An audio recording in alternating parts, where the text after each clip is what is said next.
They're throwing a fit, but Europe's not done colonizing, and it gobbles up all of Africa. All of it except Ethiopia.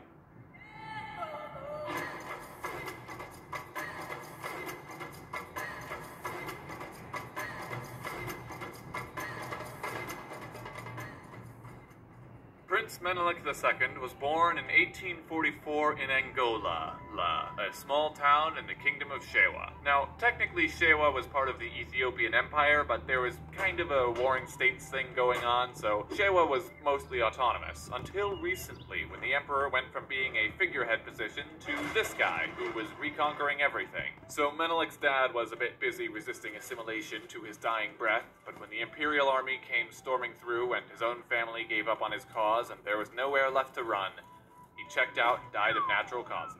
So Emperor Tewodros yoinks the young Menelik and locks him far away. It was one of those royal imprisonments, though, where they give you a big room with a nice view and a free Tesla. Menelik even got to marry the emperor's daughter. It was a pretty good deal as far as kidnappings go. Meanwhile, back in Shewa, Menelik's uncle is acting as governor, and although he's basically in the same position as the old king, he decides he doesn't like being called governor and launches a rebellion which is immediately crushed because Tewodros literally just conquered the kingdom. So Tewodros says, enough with his family. You're in charge now. And can you guess what the first thing he does is? He rebels against the emperor. So while that's going on, Menelik's family, with the help of Muhammad Ali, it wasn't the boxer, or the Ottoman Pasha for that matter, but the only pictures of him are in obscenely low quality, so we're running with it. They bust Menelik out of prison and bring him back to Shewa, where he easily claimed the crown. Then he went a step further and laid claim to the entire Ethiopian empire, but he didn't really act on it, in part because Tewodros had become a father figure in the 10 years he'd spent in captivity, and Tewodros didn't make a move on Shewa because basically everybody was rebelling, and the Turks and Egyptians were attacking. But Menelik is busy winning friends and influencing people, so by the time Tewodros dies, and then the next guy dies, Menelik is ready to stake his claim as the rightful male descendant of King Solomon.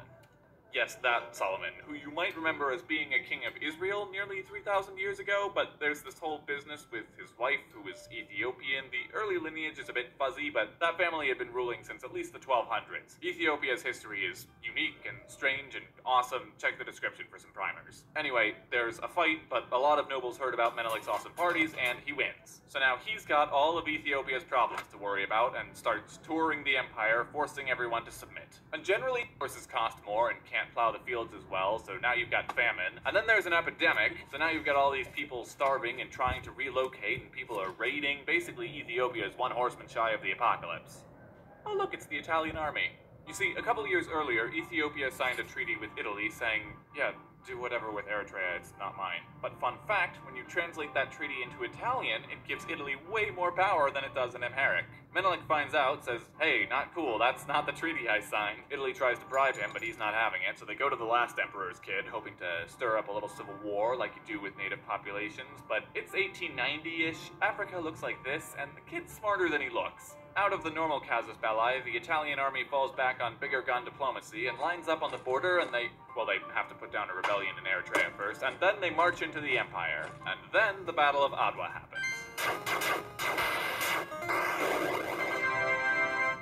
And we would have gotten away with it too if it weren't for my meddling superiors. You haven't seen the last of us. We'll be back. Arrivederci, amico.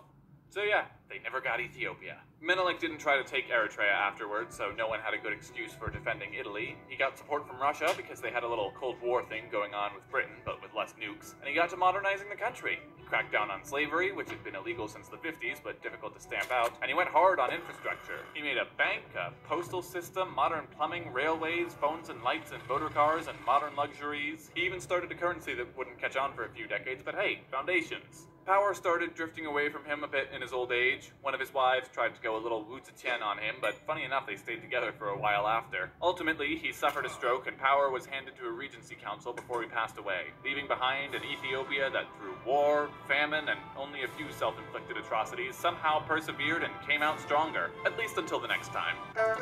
Well, that was Ethiopia. Hopefully we'll get back to Africa one of these days, but if you've got the itch for more, oh boy, check out the Project Africa playlist, where 26 channels have come together to proudly present over 2,000 years of history. If you're already in the thick of it, hi, I'm Jack Rackham, I make biographies. One of them is on the screen right now, and congratulations, you've almost made it to the present.